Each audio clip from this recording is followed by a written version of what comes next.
Assalamu alaikum. In this video, how to convert text to outline in Photoshop. Let's begin.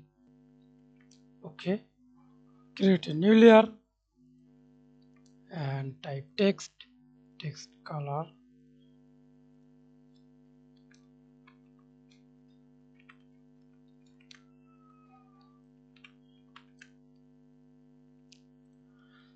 outline text, press Ctrl T, resize. Okay, then click Effects, Stroke and use stroke color outside, inside, center. Increase the stroke size.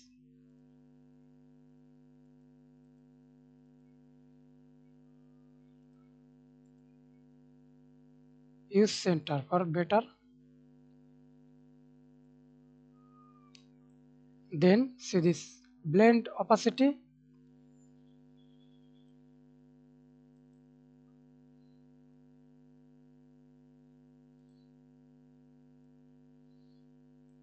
See this fill opacity 0.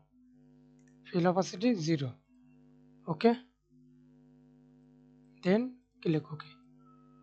And right click convert to smart object. Again right click raster layer. Now we can see this. Thanks for watching video. Please subscribe to my channel, like, comment, share.